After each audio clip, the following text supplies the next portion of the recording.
Okay, so welcome guys to the third video of our project. So इतना detail देने की ज़रूरत नहीं है. Let's start with Tkinter. So Tkinter जो है थर्ड हमारा जो है टेक है जो कि यूज़ हुआ है इस प्रोजेक्ट के अंदर. एंड आप लोग अगर थोड़ा सा टीक इंटर के बारे में पहले सुने हो तो आप लोगों को पता होगा कि टीक इंटर एक GUI बेस्ड टूल है. GUI यानी कि GUI का फुल फॉर्म होता है ग्राफिकल यूज़र इंटरफेस. राइट. सो ग्राफिकल यूज़र इंटरफेस का क्या मतलब है कि हम ग्राफिक्स का यूज़ करके इंटरेक्ट करते हैं सामने किससे, मतलब यूज़र से. सो ये इसकी ज़रूरत क्या है. बहुत से लोग सोचते हैं कि इसकी ज़रूरत क्या है. अगर आप लोगों ने कभी वेब पेज बिल्ड किया होगा तो उसके अंदर एक फ्रंट एंड होता है. फ्रंट एंड यानी कि जिसके अंदर HTML CSS जावास्क्रिप्ट होता है. सो इसके अंदर अगर आप कोई यूज़र से इनपुट लेना चाहते हो तो आप एक फॉर्म बनाते हो, है ना. फॉर्म यूज़ करते हो आप. फॉर्म एक उसके अंदर टेम्पलेट होता है, तो फॉर्म आप यूज़ करते हो. उस फॉर्म को आप स्टोर कर सकते हो आगे बैक एंड में. फिर उसके बाद जो भी प्रोसीजर आप यूज़ कर सकते हो उसको आप कहीं भी स्टोर करो, MongoDB वगैरह या फिर SQL का यूज़, जो भी करना है आपको. सो ये जो फ्रंट एंड होता है ना, इसको अच्छा दिखाना, उसके लिए एक टिक इंटर का यूज़ होता है. टिक इंटर का एज सच कोई लॉजिकल रोल नहीं होता चीज़ों को करने में, but just to showcase the thing more clearly and more colourfully हम लोग टिक इंटर का यूज़ करते हैं. सो टिक इंटर बहुत ही ज़्यादा यूज़ होने वाली चीज़ तो नहीं है. मैंने आज तक उतना यूज़ तो देखा नहीं है इसे, बट इसको बहुत से लोग यूज़ करते हैं जो कि एक्चुअली में अच्छे मेन्यू ड्रिवन प्रोग्राम्स बनाते हैं, तो वो लोग यूज़ करते हैं इसे. और ये वीडियो में हमारे प्रोजेक्ट में भी उतना ज़्यादा यूज़ नहीं हुआ है. सो मैं आप लोगों को बेसिक मतलब चीज़ें ही बताऊँगा इसकी, ज़्यादा उतना डीप में नहीं जाएंगे हम इसके. So origins of Tkinter. Tkinter was first introduced in early 1990s as Python wrapper for the TCI-TL toolkit, TCL-TK toolkit. It has been a core part of Python since version 1.4. अभी जो है Python का version I think 14 कुछ चल रहा था. And providing a sample reliable solution for cross platform GUI independent across Windows, macOS and Linux. Tkinter remains Python's default choice for creating simple, stable desktop user interfaces. So creating simple stable desktop user interfaces, इसका क्या मतलब है कि अगर आपने मान लो कोई programme लिखा है ना, आपने कोई कोड लिखा और उस प्रोग्राम को आप डायरेक्टली रन करते हो तो टर्मिनल पे रन होता है. राइट. टर्मिनल पे रन होता है. टर्मिनल में आप कुछ भी इनपुट देते हो, फिर टर्मिनल में ही आउटपुट आता है. बट अगर आपने थोड़ा इंटरेक्टिव सोचा है तो आप टर्मिनल की जगह पे इसको एक अलग से विंडो में दिखा सकते हो कि यहाँ पे एक तुमने यहाँ पे वो डाल दिया, इनपुट डाला, यहाँ पे सबमिट दबाया, सबमिट का बटन लगा दिया, फिर यहाँ पे नीचे आउटपुट आ गया. अगर आप लोगों ने जावा पढ़ा है तो उसमें AWT होता है ना, एब्स्ट्रैक्ट विंडो टूलकिट, तो उसमें भी ये सब चीज़ें होती हैं. तो काइंड ऑफ वैसा ही टिक इंटर है. मतलब एग्जैक्टली वैसा नहीं है, बट काइंड ऑफ वैसा ही है. उसके बाद वाई चूज़ टिक इंटर टुडे. तो टिक इंटर चूज़ करने की क्या चीज़ें हैं वो बताता हूँ, मतलब रीजंस क्या है. ubiquitous ability. Tkinter runs seamlessly on all major operating systems, making your application widely accessible without compatibility concerns. इसका मतलब क्या है ऑपरेटिंग सिस्टम्स का मतलब, अगर आप लोग सुने हो विंडोज़ के बारे में, विंडोज़ पे तो ऑलमोस्ट पूरी दुनिया काम कर रही है. उसके बाद लाइनक्स है ना, ऐसी बहुत सारे ऑपरेटिंग सिस्टम्स हैं. सो उनके अवेलेबिलिटी के ऊपर ये मतलब डिपेंडेंट नहीं है. आप किसी भी ऑपरेटिंग सिस्टम के ऊपर यूज़ कर सकते हो ऑलमोस्ट सारी. उसके बाद है नो एक्सटर्नल डिपेंडेंसीज. इसके लिए कोई अलग से आपको कुछ चीज़ मतलब डिपेंडेंट नहीं हो किस चीज़ के ऊपर. ये कोर फंक्शनैलिटी है जो कि अलग से इंस्टॉलेशन, जैसे कि आपने अभी पिछले वीडियो में देखा था कि पिप इंस्टॉल हमने अल्ट्रालिटिक्स किया था योलो वाली वीडियो में, अल्ट्रालिटिक्स. तो इसके लिए आपको कोई अलग से कमांड रन करके कोई लाइब्रेरी इंस्टॉल करने की जरूरत नहीं पड़ेगी, ऑलरेडी होता है पाइथन के अंदर. रैपिड प्रोटोटाइपिंग का क्या मतलब है. It's mature and stable API allows for quick development of functional user interfaces, ideal for testing concepts. और इसका मतलब सिंपल है कि ये प्रोग्राम करने के लिए बहुत इजी होता है. आपको कोई अलग से चीज़ इंस्टॉल करने की ज़रूरत नहीं पड़ेगी. तो ऑब्वियसली बात है आपको मतलब इसका मतलब प्रोग्रामिंग तो हुआ होगा, मतलब इंटरनली हुआ होगा, जो प्रोग्राम है उसके अंदर डिफाइंड होगा ये, बट हमें खुद से कुछ करने की ज़रूरत नहीं पड़ती उतना. हमें बस चीज़ों को सेट करना पड़ता है. आपको कौन सा चीज़ जो एलिमेंट है आपके मतलब इंटरफेस में वो कहाँ आना चाहिए और क्या कलर होना चाहिए, वो सब चीज़ आप चूज़ कर सकते हो. उसके बाद local hardware interaction. Tkinter excels in applications needing direct interaction with local hardware such as cameras and computer vision tasks. ये इंपॉर्टेंट चीज़ है. यहाँ पे ये वाला जो फैक्ट है ना, ये बहुत ज़्यादा इंपॉर्टेंट चीज़ है. यहाँ पे इसी रीज़न के कारण जो है हम लोगों ने इसे अपने प्रोजेक्ट में यूज़ किया है. बिकॉज क्या होता है कई बार अगर आप रॉ कोड लिखते हो, तो आपको अगर मान लो किसी को दिखाना है, आपको किसी अपने मेंटर को दिखाना है, फिर किसी टीचर को दिखाना है, फिर किसी प्रोफेसर को दिखाना है, तो आप रॉ कोड को डायरेक्टली आप होस्ट कर दोगे मान लो, तो फिर आप होस्ट कर दोगे तो फिर आप चेंज करोगे, तो चेंज करने के लिए आपको फिर वापस गिटहब पे पुश करना पड़ेगा. वो सब चीज़ें आपको आगे वीडियो में मिल जाएंगी. बट अगर आपको रॉ कोड दिखाना है अच्छे से एक प्रेजेंटेबल वे में, तो आप टिक इंटर का यूज़ कर सकते हो.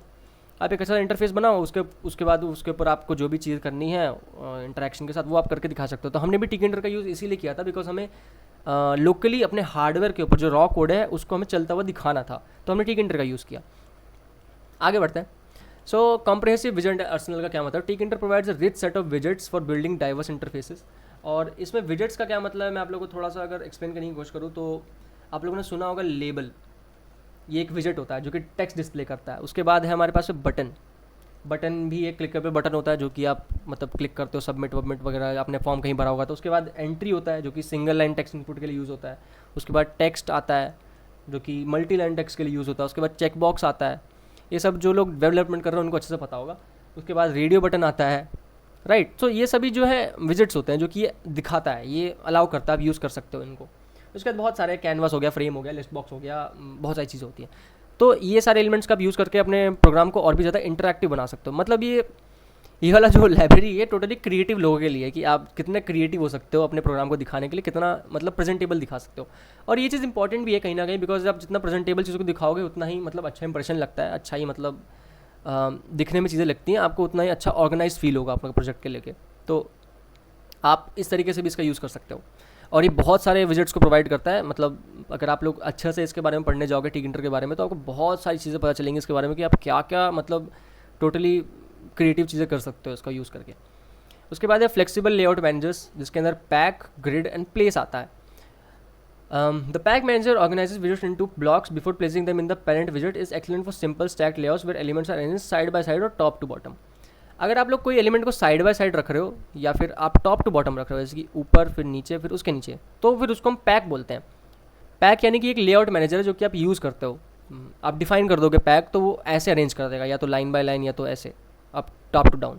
उसके बाद ग्रिड होता है, ग्रिड के अंदर आप यहाँ पे देख सकते हो ये ऐसे ऐसे ऐसे ऐसे मतलब बॉक्सेस को आगे पीछे करके सबको इक्वली स्पेस करके उसने मतलब अरेंज किया, तो उसको ग्रिड लेआउट बोलते हैं। उसके बाद प्लेस लेआउट आता है इसके अंदर, जो कि एब्सोल्यूट पोजीशनिंग के ऊपर डिपेंड करता है कि आपको उसका एक्स और वाई कोऑर्डिनेट देना पड़ेगा।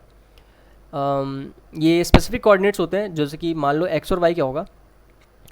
एक्स अगर आप लोगों ने कभी ग्राफ देखा हो तो एक्स जो होता है वो इस साइड होता है और वाई जो होता है वो ये वाला होता है, राइट।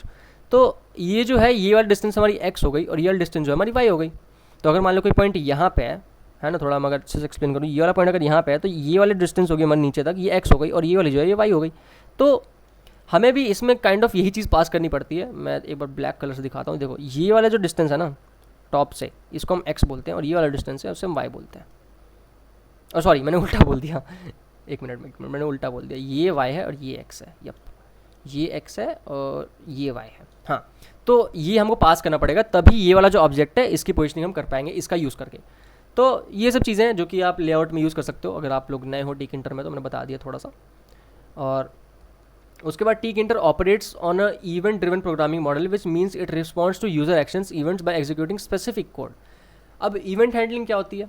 इवेंट हैंडलिंग एक चीज़ होती है जो कि आप यूज़र से इंटरेक्ट करते टाइम एग्जीक्यूट करवाते हो। जैसे कि मान लो अगर यूज़र ने कोई क्लिक किया बटन, तो उसके बाद क्या होगा, मतलब या फिर कोई रेडियो बटन चेक किया तो उसके बाद क्या होगा, है ना। तो ये जो लेबल है या फिर ये जो चेक बॉक्स है या फिर ये जो भी है, जो भी मतलब विजिट है, ये जब एक्टिव हुआ तो उसके बाद आपको क्या एक्शन परफॉर्म करना है उसे हम इवेंट हैंडलिंग बोलते हैं। बिकॉज इस मतलब यूज़र का इस बटन के ऊपर क्लिक करना वो क्या है कि इवेंट है, तो हम उस इवेंट को हैंडल कैसे करते हैं उसी को हम इवेंट हैंडलिंग बोलते हैं। उसके बाद this model allows for highly interactive applications with functions are triggered only when needed, such as button click or key press. Tkinter allows supporting creative custom events for more advanced scenarios, enhancing extensibility. अगर आप लोग थोड़ा सा AWT का use किया होगा जावा में, मैंने अभी AWT पढ़ा था पिछले अपने सेमेस्टर में, सो उसमें भी ऐसे ही कुछ होता है। हम इवेंट हैंडलिंग का यूज़ करते हैं तो हम इवेंट हैंडलर्स का यूज़ करते हैं, जैसे कि माउस क्लिक हो गया या फिर कुछ और हो गया। तो टिकेंटर में भी वैसे ही यूज़ होता है, हालांकि सिंटैक्स बहुत अलग है बट काम करने का तरीका सेम ही है ऑलमोस्ट। उसके अंदर यूज़र एक्शन परफॉर्म करता है। उसके बाद इवेंट की बाइंडिंग होती है। बाइंडिंग यानी कि इसकी और इसकी, ये दो जो फंक्शंस हैं, यूज़र का एक्शन और पाइथन का मतलब फंक्शन को एग्जीक्यूट करना, उसके बीच में एक बाइंडिंग होती है। ये क्या करता है, ये चेक करता है उसको, उस बटन को या फिर उस विजिट को, वो एक्टिव हुआ तो वो इस चीज़ पर जाएगा वरना वो नहीं जाएगा, है ना। मतलब काइंड ऑफ ये इफ़ वाली स्टेटमेंट अगर आपने पढ़ी होगी, if this is true then only execute this, तो ये ऐसा काम करता है कि अगर ये एक्टिव है वो विजिट तो वो अगले मतलब पाइथन में जो फंक्शन उसको कॉल करेगा वरना वो नहीं करेगा। उसके बाद मॉडर्नाइज लुक, ये तो ऑब्वियसली बात है। TTK provide stylise version of common visits like button, labels, progress bars along progress bars. हाँ, प्रोग्रेस बार्स भी बहुत ही ज़्यादा यूज़ होने वाला विजिट है आजकल। जैसे कि अगर आप मान लो कोई कोर्स खोलते हो किसी भी वेबसाइट पे, तो उस पर प्रोग्रेस बार दिखता है आपको, तो वो भी ये बना के दे सकता है। उसके बाद additionally Tkinter includes a set of built in dialogs for common task like opening, saving file, displaying messages, picking colours और फॉन्ट, स्ट्रीमलाइनिंग डेवलपमेंट। सो मैंने बताया ना शुरू में कि ये टोटली क्रिएटिव चीज़ है। अगर आप जितना इसमें क्रिएटिव होना चाहोगे उतना आप हो सकते हो। Tkinter in real time AI in vision applications, ये थोड़ा इंपॉर्टेंट चीज़ है, ये अच्छे से समझते हैं। सो हम इसको एम्बेडिंग कर सकते हैं लाइव वीडियो स्ट्रीम्स के अंदर। लाइव वीडियो स्ट्रीम्स के अंदर यानी कि अगर हम मान लो कोई लाइव वीडियो दिखा रहे हैं तो हम उसको भी एक विंडो में दिखा सकते हैं टिकइंटर का यूज़ करके। टर्मिनल में आप वीडियो कैसे दिखाओगे तो आप एक GUI का यूज़ करते हो वीडियो को दिखाने के लिए। Integrate open video display real time video feeds directly with in your desktop GUI, perfect for live camera applications, right. So live camera applications, अगर हम मान लो कोई लाइव कैमरा है जो कि आपके PC से कनेक्टेड है, मान लो एक कैमरा है, ठीक है, और आप एक PC से कनेक्टेड डायरेक्टली, तो ये जो फीड दिखा रहा है या फिर इसके सामने जो है वो डायरेक्टली आप कोड के अंदर दिखा सकते हो, आप अपना फेस दिखा सकते हो, जो भी दिखाना चाहो आप दिखा सकते हो। तो वो तो ये जो काम कर रहा है फीड दिखाने वाला, वो तो मैंने आपको पिछले वीडियो में बताया ओपन CV करता है। बट ये जो विंडो है ना, ये विंडो जो बाहर बनी हुई है, ये काम टिकइंटर करता है। रियल टाइम रिजल्ट डिस्प्ले ये आप कर सकते हो, आप चाहो तो इसके साइड में छोटा सा फ्रेम रेट दिखा सकते हो या फिर कुछ भी दिखा सकते हो। ये सब दिखाने का जो लॉजिक कैलकुलेट करने का उसका कोड तो अलग है, बट डिस्प्ले करने के लिए आपको एक प्लेस चाहिए, है ना, आपको एक जगह चाहिए जहाँ पर डिस्प्ले कर सको, वो जगह प्रोवाइड करता है Tkinter. Model parameter tuning, annotation tools and monitoring dashboards जैसे कि यही मॉडल परफॉर्मेंस हो गया, उसके अंदर एक्यूरेसी आ सकती है, FPS आ सकता है, बहुत सी चीज़ें आ सकती है। या तो आप एक्यूरेसी दिखा सकते हो, प्रिसीजन दिखा सकते हो, रिकॉल दिखा सकते हो, अगर मॉडल ट्रेन करो, सब कुछ चीज़ आप दिखा सकते हो। मतलब लिटरली मैंने बोला ना शुरू में, फिर मैं तीसरी बार बोल रहा हूँ कि जितना क्रिएटिव हो सकता है ना इस चीज़ के लिए, उतना मतलब ज़्यादा अच्छा रहेगा टिकइंटर के अंदर। आप उतनी अच्छी चीज़ें बना सकते हो टिकइंटर का यूज़ करके। आगे बढ़ते हैं। सो आगे बढ़ने के बाद यहाँ पे कुछ वो चीज़ें लिखी हुई हैं कि आप AI और कंप्यूटर विजन का इसका यूज़ कैसे कर सकते हो। टिकइंटर seamlessly integrates with Python libraries like OpenCV and Pillow to handle image and video processing for AI and computer vision applications. Camera input, OpenCV processing, pill conversion, टिकइंटर display. Pillow भी एक library है, अगर आप लोग चाहो तो इसको भी पढ़ सकते हो। हमारे में OpenCV यूज़ हुआ है ज़्यादा, तो हम उसके बारे में ज़्यादा बताएंगे। उसके बाद OpenCV frames typically in NumPy format are converted into images that टिकइंटर can display using Pill or Pillow library. The टिकइंटर canvas widget is then used to show these processed video streams and images, allowing for dynamic overlays such as bounding boxes for object detection models. ये वाला जो line है भाई, ये जो line है, ये line बहुत इंपॉर्टेंट लाइन है। मैं समझाता हूँ कैसे। OpenCV की जो फ्रेम्स होती है वो एक NumPy फॉर्मेट में होती है। NumPy भी एक लाइब्रेरी है जो कि कैलकुलेशंस रिलेटेड टास्क के लिए यूज़ होती है NumPy, मतलब पाइथन के अंदर। तो ये इमेजेस को कन्वर्ट करती है एज अ नंबर, मतलब आप ऐसा मतलब नंबर मत समझना, बट वो एक न्यूमेरिकल डेटा की तरह कन्वर्ट होता है। और उसको फिर मतलब इमेज को वापस से उस डेटा में कन्वर्ट करना और फिर उसको वापस से डिसइंटीग्रेट करना, वापस से इमेज में लाना, वो चीज़ करता है भाई पिलो। आप उसका यूज़ कर सकते हो। तो ये चीज़ कैसे होती है, ये चीज़ अगर आपको दिखानी है तो आप पहले यहाँ पे एक ग्राफिकल मतलब GUI लगाओगे, किसका यूज़ करके, टिकइंटर का यूज़ करके। यहाँ पे एक GUI लगाओगे टिकइंटर का यूज़ करके, तो वो सब चीज़ें भी आप कर सकते हो। Handling responsiveness and data flow, video capture thread, event Q and GUI update. अब अगर आप लोगों ने थ्रेडिंग पढ़ा होगा, थ्रेडिंग क्या होता है? थ्रेडिंग होता है कि मल्टीटास्किंग करना। सिंपल भाषा में मल्टीटास्किंग का मतलब होता है कि आप एक साथ कई सारे टास्क चला रहे हो एक ही कोड के अंदर। एक फंक्शन कुछ और कर रहा है, एक फंक्शन कुछ और कर रहा है। तो एक फंक्शन अगर मान लो कुछ और कर रहा है, दूसरा फंक्शन कुछ और कर रहा है, तीसरा फंक्शन कुछ और कर रहा है, तो ये वाला इसके ऊपर डिपेंडेंट नहीं है, ये वाला इसके ऊपर डिपेंडेंट नहीं है, तीनों इंडिपेंडेंटली काम कर रहे हैं। तो अगर मान लो कोई डिटेक्शन का लॉजिक काम कर रहा है, आपका लॉजिक मतलब जो कोड में लॉजिक लिखा हुआ है डिटेक्शन के ऊपर, या फिर जो मॉडल काम कर रहा है, वो मॉडल इस वीडियो फीड को रोकेगा नहीं, वो सीमलेसली इसके ऊपर इंटीग्रेट होगा और वो काम करता रहेगा इसके ऊपर। हालांकि क्या होता है, अगर मान लो कोई ऑब्जेक्ट डिटेक्ट होता है तो वो वीडियो वहीं पर रुक जाती है, बट वो रुकेगी नहीं। आप उसको अलग थ्रेड में डाल दो और आप उस थ्रेड में डालने के बाद आप इसको इस इंटरफेस में डाल दो, तो फिर वो वीडियो अलग से काम करेगी और डिटेक्शन अलग से काम करेगा, आपको वीडियो रुकती हुई नहीं दिखेगी। और इसके लिए अच्छा हार्डवेयर भी चाहिए होता है, जो कि डिपेंडेंसी है एक काइंड ऑफ, बट उतनी भी ज़्यादा इंपॉर्टेंस चीज़ नहीं है। बट वो अगर बहुत ख़राब हुआ हार्डवेयर तो वो फिर वो बहुत लैग भी होता है, जो कि हमने फेस किया था अपने प्रोजेक्ट में, इसलिए मैं आप लोगों को बता रहा हूँ। To ensure smooth experience application dealing with real time data, Tkinter allows for employ background threading and efficient data handling, जो कि मैंने आपको बताया अभी।